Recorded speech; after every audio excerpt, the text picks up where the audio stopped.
Charisma Quotient. I'm your host, Kim Seltzer, a dating and makeover expert, where I will help you build confidence, make connections, and find love from the outside in.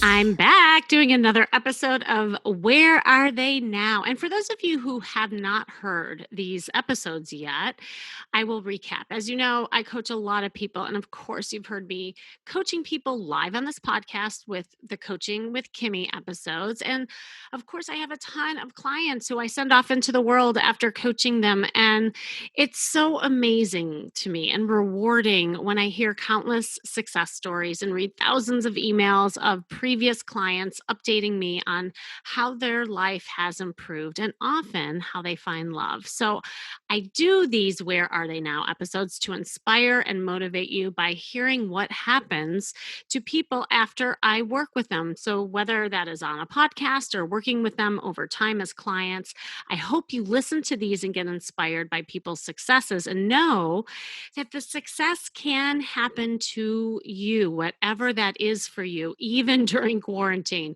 And it all starts with a call. So today I am bringing on a very special woman whose journey started with hopping on a call with me around, 3 months ago. And I can't believe it in some ways it has felt so fast, yet seeing her grow so much in the short amount of time, it's just been awesome to see. And she was listening to my podcast for a while. And then up until the time she picked up the phone, she had tried to implement a lot of things she heard me talk about on this podcast, but she was ready to take action and get direct help to really kick things into gear. And she had hit a plateau. I mean, she could only do so much on her own. And at some point, I think she felt like she was throwing darts in the dark and knew she couldn't get further without intervention. So she decided to invest in coaching with me because she kept finding herself in unbalanced relationships and couldn't figure out how to step away from them or find a guy who could give her what she wanted. And she had a long pattern of lopsided relationships where she would put way more into them than she was getting back. She knew she was guarded with her emotions, and she was finding herself very picky and riddled with anxiety about wanting a relationship so badly. And especially she's at the age where a lot of her friends were getting married and they're coupled off. But as soon as we started coaching together, we started kind of cracking the code for her. And in just 3 months after working together, I'm happy to say she's shifted dramatically, and I'll have her tell most of it, but success is different for everyone, right? And she's gained so much success in a short amount of time because she did the work. Not only did she attract a great guy in her life and a situation that's perfect for her, but she has hit every goal we set for her personally. And we had our last call and she was like, "Oh my God, I've made so much movement." And I'm going to have her talk about that. So I want you to all welcome Kayla. Kayla, are you there? Yes, I'm here. Hello. It's so great to be on. Hi. I know it's fun, right? Like after listening to the podcast for so long, and here you are, like you're one of the stars. Yeah, it feels great. I'm super excited to be here. I'm so happy to, and I can't believe, because I was reflecting back and I was looking at our first call and it was back in August. I'm like, I cannot believe this girl has moved so much in a short amount of time. And what I think will be interesting to talk about too, people ask me all the time, they said, "Kim, what's your success rate?" And I say, look, success is different for everybody and it depends really where you're at. And I think that was really evident as we were going through your goals, that it's not just about getting the man or getting the woman. It's about you and how you've improved in so many areas. It really had made a difference in your life. So I'd love for you to just kind of share a little more about you and what your life looked like before you picked up that phone and we had that call. Yeah. So like you said, I was just finding myself in these unbalanced relationships. I had a really hard breakup after college, and that really caused me to struggle with my worth. And I even kind of hung on to that for a while. And I'd say I even went kind of through this period of depression and really having to like find myself. And so I got out of that. And then I kept dating, and I kept finding myself in these unbalanced relationships. And it was just frustrating because, in my mind, I knew it wasn't right. It didn't feel right, but it was still hard to kind of like walk away because that self-worth component wasn't necessarily there fully. Mm. And so, yeah, finally, I kind of got in one last relationship like that. And I was like, I know I've been working hard on myself. I've really come a long way since 3 years ago. And I decided I wanted to change. I wanted to stop feeling anxiety all the time when I was talking to someone, or I wanted to be able to stick with that feeling in my gut, like, hey, I deserve more and I should walk away from this, even though there's other things that are good. I should walk away because I deserve better. Yeah, I love that you mentioned that too, because if I remember right, and as we were first talking, I mean yeah, you're young. How old are you again? I am 25. 25, and you're a professional, and you Hmm. had a set of friends, and you're you're social, like seemingly on the outside everything looked hunky dory. And so I would love for you to kind of talk more about what was preventing you from kind of getting past all that anxiety, because your life seemed to go along, like on paper, right? Like if most people were to look at you, be like, she's fine, like what's wrong? Yeah, I just think it just kind of needed to be a process. Like Hmm. I was kind of just at this plateau. I, I'm trying to think. It's hard to I, think I back think then, right? Because now you're right. so It was different. trying. Yeah, Yeah. exactly. I think it was a combination of me Mhm. being afraid of opening up, Yeah. or me being really picky. And honestly, in my mind, I kind of just thought like, oh, well, I'm really picky and it's very rare for me to find somebody that I actually like. And so then I'd meet these men that I would actually like, and I'd want to hold on to it, even though, like I said, I wasn't getting the whole cake or everything like that. I was getting Mhm. crumbed. And like I said, I just didn't realize how great I was and what I had Oh. to offer. So I didn't want to walk away. I was like, okay, this is it. This is like the best I can get. Mm. And Yes. yeah, so, and I think, there was stuff from my past relationship and maybe a little bit from my childhood that played into it too. But I was just kind of like having that fear of thinking like, I can't necessarily do better than this, or I'm not going to find anything better than this. Yeah, that's really important because, no matter how well like somebody seems, in their career, their friendships, on the outside kind of thing, there's that self-worth piece that's really important, because until you really see how great you are, to your point, nothing else really matters, because that's where all that self-sabotaging was happening, and the people pleasing, and Right. Yeah. all of that. And I was wondering too, like, how is that affecting your dating, like overall? Like, who were you attracting? What was happening on dates? I mean, so dates were always good. Like first Hmm. dates and stuff like that were always good. But it was like I would find these men, like I would finally find a guy that I liked, and it was just very unbalanced. And I'd want to go crazy and want to talk to him all the time. And, Hmm. and I was excited, but it was like it wasn't on the same level for him. So like in a way I would feel emotionally starved. I remember there was one guy I dated, and I almost I waited around a long time for this guy because I was like, oh, he'll figure it out that, like he'll figure it out that Right. I'm great Um, so yeah, and it was just like I wasn't getting the same thing in return and I wasn't letting them work for me. It was just like we would go on a few dates and be really excited and be like, oh, here's all this great stuff I can do. Like, let me come over and I'll cook for you. Or even, Mm, becoming like intimate very early in the relationship and everything like that. yes. And yeah, it was like I was putting in all the work and they were just kind of there to enjoy it.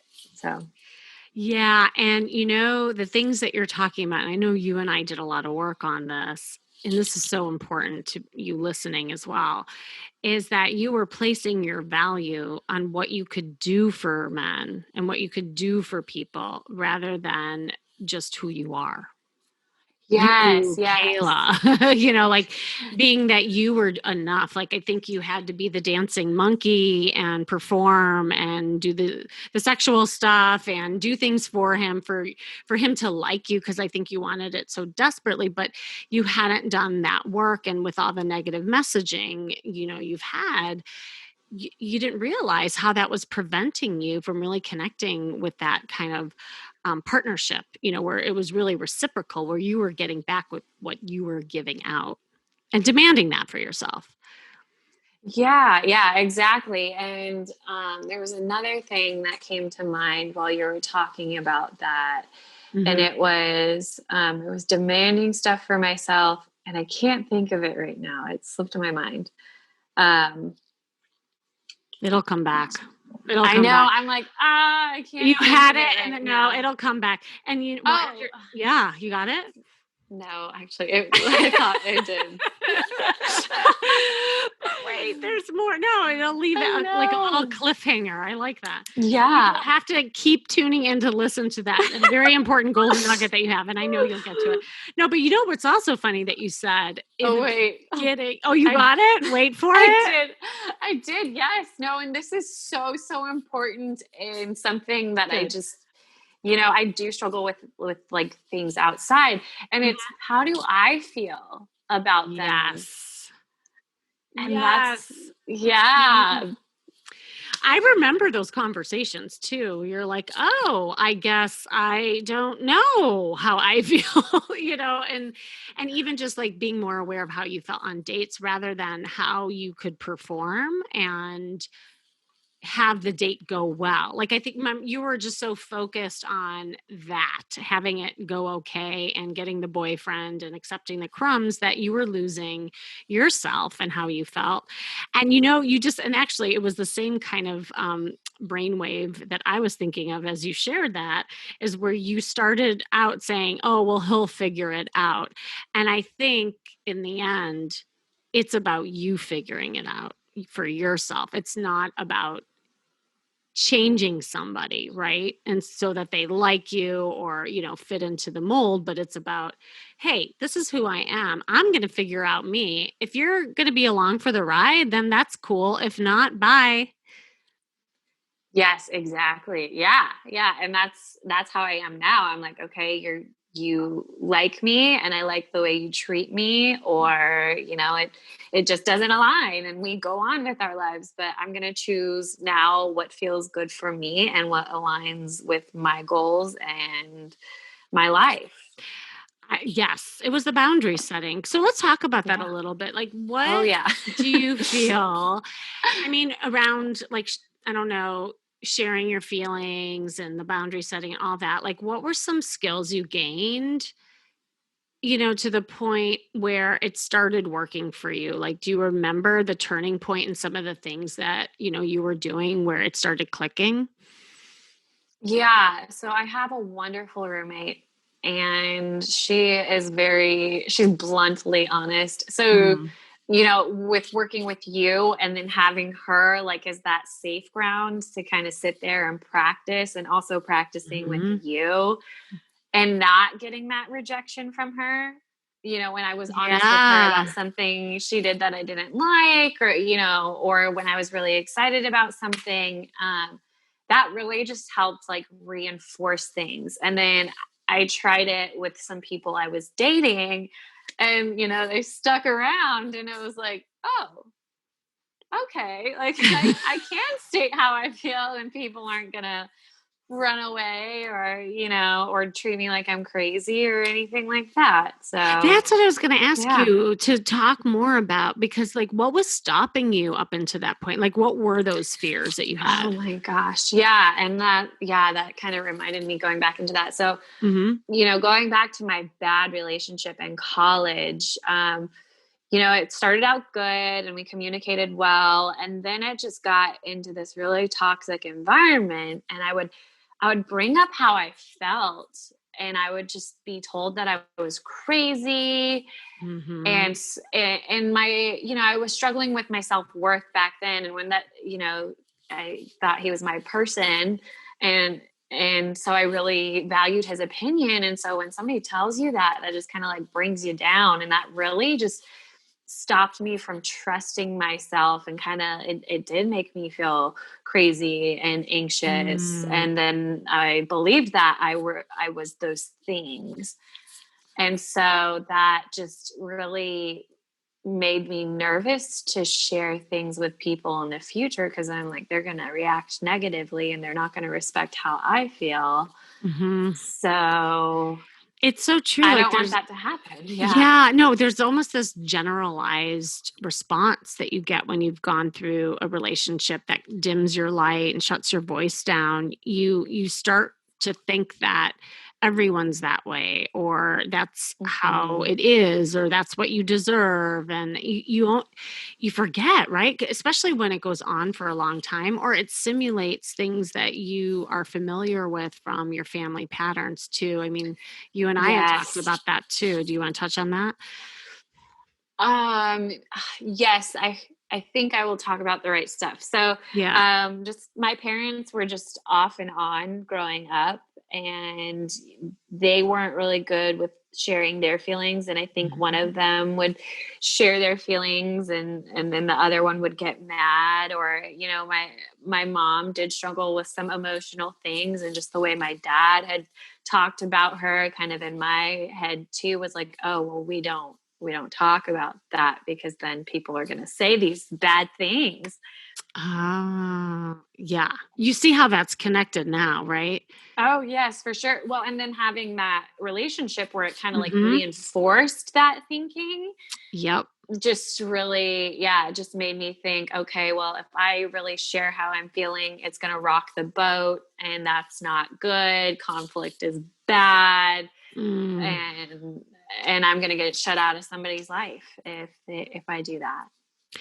Yeah, and this is just as human beings, I talk about this all the time, is we always are attracted to the things that just feel familiar to us, even though I don't think you went into that relationship with that guy saying, "Oh, this is just like my parents. I think I'll do this." Like it's just there's something familiar about that dynamic. And when you Hmm. fell into it, right, it's that generalized response. It's like, well, this is just how it is. And expressing feelings and setting boundaries is a bad thing. It's scary. It causes, like criticism, it causes conflict, whatever that did for you. So that's really important. Do you remember the turning point, like how you got over some of those, generalized fears? It was kind of a slow process, and Hmm. actually, I think it was kind of through dating, and really kind of through this last time, and really working with you, and just being able to Yeah. share how I felt, and having people like actually stick around. But also, I think like a key component, like I talked about in the beginning, was like my self worth, and being like, well, you know what? I value myself. I value how I feel. So I'm going to bring this up. And whether or not they stick with Mm. me, I'm going to be okay. Ah, And like I said, that I think that also just came from time, and just kind of recovering from my breakup, and realizing like, hey, I'm still here, even though that really hurt, and that was not a fun period of time in my life. I'm still here. I am still like achieving my goals in life. Like I'm going to be okay. Oh my God. You had what we call in the psychobabble world a corrective experience around all of that, and this is the thing that's so crucial is that, and I even did a whole podcast on this. I don't know if you heard the one where I say, working on yourself is working on your dating life. And I think people compartmentalize that. And you just gave a perfect example of what I'm talking about here is that you needed to get back out and date, but date in a Mm-hmm. different way and get evidence of something different. There is no way that you could just sit there and ruminate in a therapy office and just talk about this till the cows come home. Like at some point you had to put yourself into action, but you needed those tools in order to like get past some of that old stuff that was you were just so used to doing. And that's why I'm so proud of you. Like that's a great example of how you grew so much. And because I know it wasn't easy in the beginning and it probably felt really foreign. It did. It felt so uncomfortable. And it's just like, there's a huge part of me that likes to be a perfectionist as well. And I'm Hmm. trying to let go of that. But it was like, am I doing this right? Like, this Uh-huh. feels weird.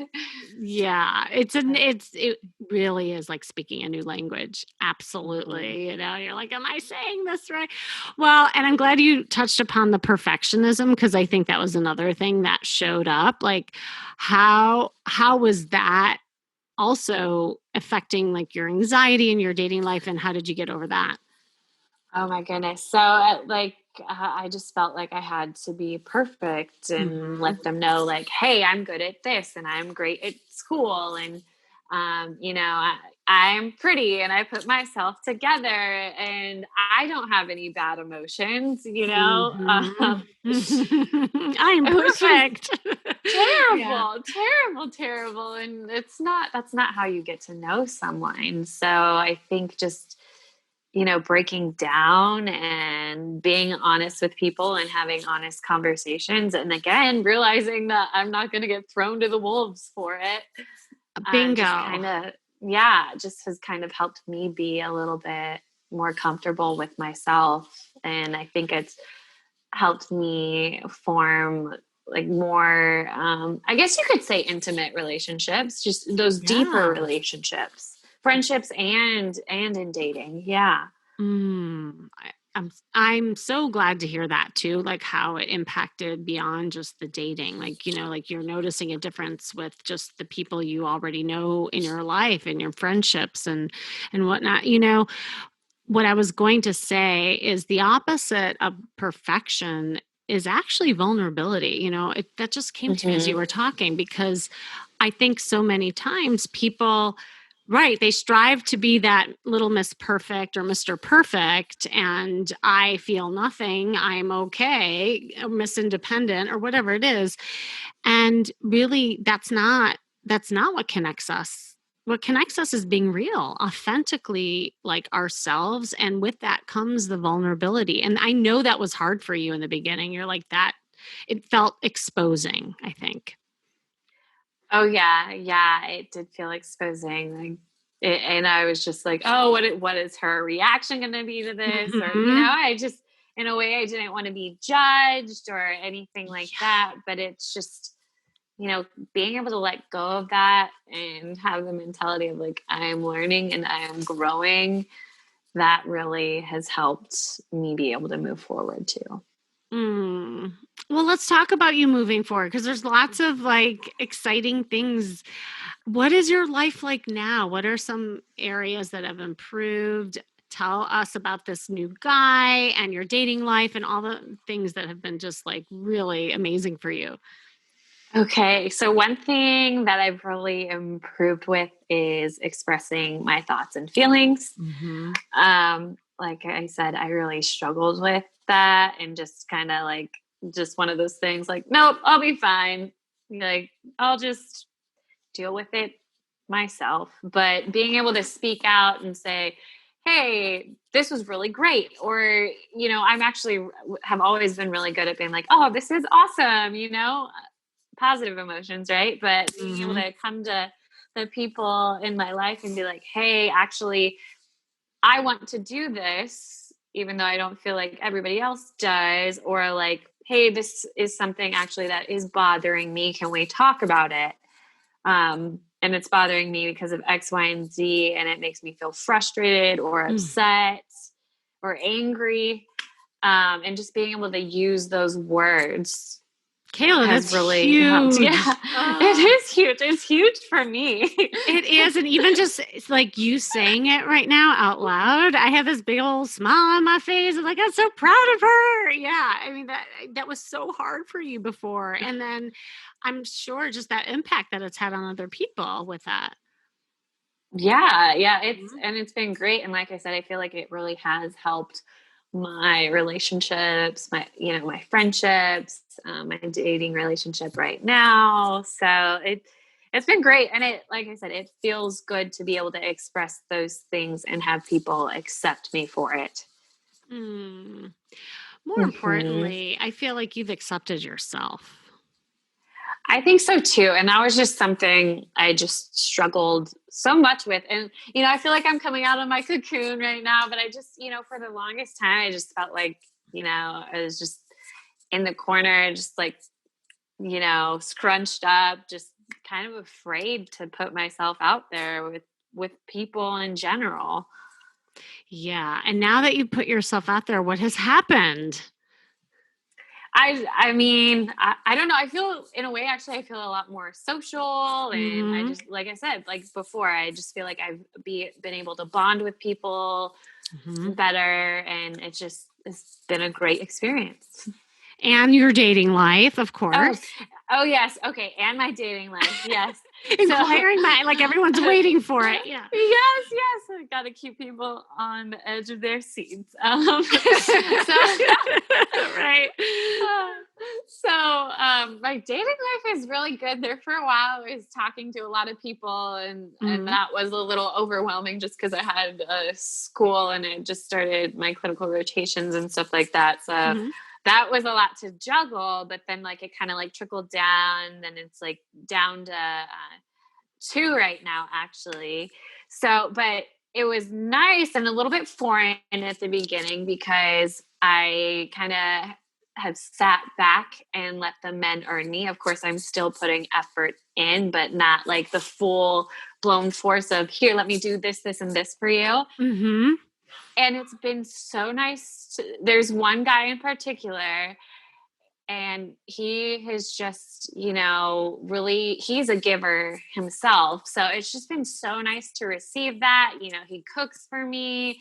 If we go Oh. and do things, I'll go, he lives out of town, so I'll go see him, and he will like get things ready for adventures we go on. And it's just kind of nice to have that for once. I feel like I've never had that before.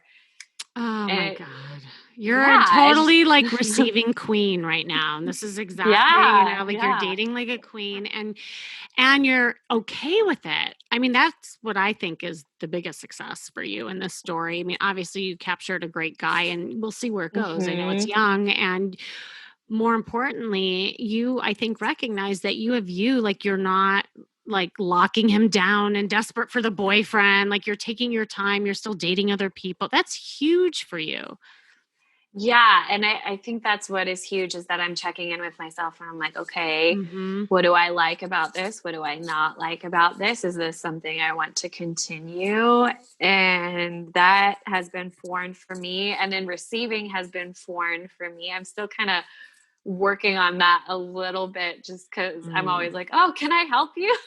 Like he's like, Uh, no, just chill out. And I'm like, okay, I'll chill out. But like I said, it's still nice to receive that. And just, it feels like I have somebody that I can grow with and put in effort, and then they'll do the same as well. And that's really a huge relief. it's really, really huge. And, and it's realistic to say, and I'm glad you mentioned it, that, nothing just goes away either. Like it's always going to be something that you're working on, struggling with. I mean, Hmm. whether I mean, and everyone's unique, but that anxiety, like, because it's a default button, and anytime your gremlins kind of creep up, or you're stressed out, and you start like overthinking things, yeah, it's gonna happen.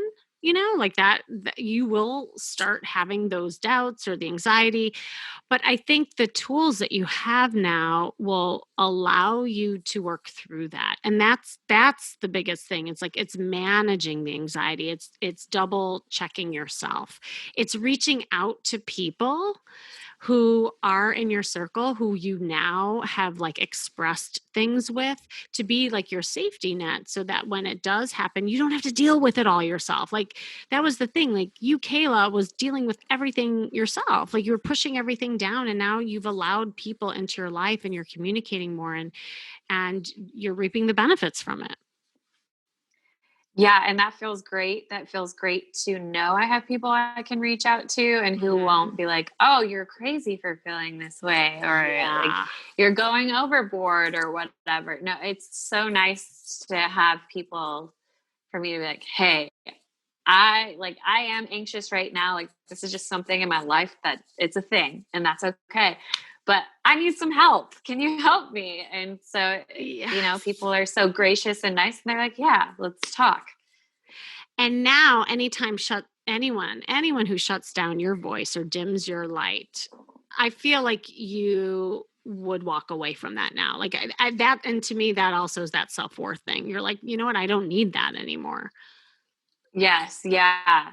Thinking back to 3 years ago, that Mm. Kayla and how she didn't walk away from that, and thinking about the Kayla today, like, oh, 110%. I'd be like, okay, you know what? Thanks, but no thanks. I choose myself today. Oof. Yeah. Oh my God. I love that. That was I couldn't have said it better myself, girl. So here's the thing. I'd love for you to talk to, just like, if any like last words of wisdom, or things that maybe people are listening to this and are like, oh my God, that she's just like me. And they're kind of wavering, and they don't know whether or not to pick up the phone and have that like first conversation. Like, what would you say to them? How can you help them like get over maybe some of their fears they're having? Um, I would encourage them to, kind of keep questioning what's going on and keep keep pushing themselves to grow. Mm-hmm. And if they know that what they're going through is not what they want, but and they feel like they're at a plateau, to just go ahead and call, because that's kind of one of the best decisions I have done for myself all year, is to kind of just get out of the rut, because I had done a lot of growing, but it was just like I don't know how to get out of where I am, and I still need some tools, and I think Yeah. that's one of the greatest things I did for myself, is that I was like, all right, I'm going to commit to this. I'm going to do this, and I'm going to figure out how I can live my life better and kind of get to my goals. So, And boy, yeah. did you. Well, you were like an Yes. amazing student to yourself, and Uh, like you said, you invested in yourself. It was really that commitment. It's not to me or mhm. anybody else. It was for you. And when you start seeing your own value around that, I think that's where the coaching even started. Like when you made that commitment, you were like, okay, like I see myself as a priority right now. Right. Yeah. Yeah, definitely. And a lot of working through this kind of, with me having like the people pleasing component, Mm, it's like this really gave me permission to kind of be myself and just demand things, demand, demand better. So, yeah. yeah. Oh, well, Kayla, I always tell people it's never goodbye. Like it's keep Mhm. in touch. And it was really amazing having you on here, especially since you've been a podcast listener, and it's like full circle, right? And you'll have now this episode to always reflect on and keep growing with. So thank you. Yes, thank you. I just really appreciate everything you've done, and it is kind of like full circle. It's so cool being on here. So I'm very excited, and I hope that whoever is listening to this, there's something from this that can help them. And in your will, somebody's listening right now, and if there's just one gold nugget, even if it was the long pause before that you were hanging on to hear her gold nuggets, that just that one thing could really change the course of your life or your perception of things. So, Kayla, thanks again. And thanks for joining me today. This has been the Charisma Quotient. Of course, I'm your host, Kimmy Seltzer. And remember, you can build confidence, make connections, and find love from the outside in. And make sure you go to my site, kimmyseltzer.com. And if you keep asking yourself why you are still single and feeling powerless and negative about your love life, there are two things you can do right now to empower yourself. First, join my free Facebook group. It's called the Love Makeover Insiders, so that you can get motivated and inspired by other women working on your love life. I told you that positivity, that support, that tribe that you need is right there for you. Second, and I'm so excited about this to announce that I have a couple slots left in my upcoming live virtual event. It's the first one I've ever done. It's Saturday, December 5th, and it's called the Flirt Immersion Experience. And this is a virtual event that is designed for women like you looking to find success in your dating world by learning how to flirt, hone in on some key dating skills that you may not have. And when you attend the event, you will experience a lot of hands on stuff. Okay, we're going to do interactive games to help you come out of your shell. We're doing speed dating with men that I have hand selected for you all. And we're going to have a man panel to talk about what they think before, during, and after a date. This event is going to be off the charts. I'm so excited about it, and completely different than you've ever experienced before. This is not just going to be a talking head. We are workshopping this. And for some breaking news about this event, drum roll, please. I am slashing the price in half for Black Friday. I'm announcing this right now and bonusing you with some extra goodies on top of it. I'm calling it my flirt bundle. Not only will you get this ticket that's worth, it just in itself, you are also going to get a one-on-one 90-minute virtual dating makeover session with me, moi, personally. And you'll also get my audio course, Why You Suck at Dating. And if you register for that, you're going to get half off. But here's the thing, like, I only am taking a certain amount of people. I don't want this to get too big. So register now. These spots will go fast. Click on the link that you see in the show notes and grab the seat before it's taken. That's all for now.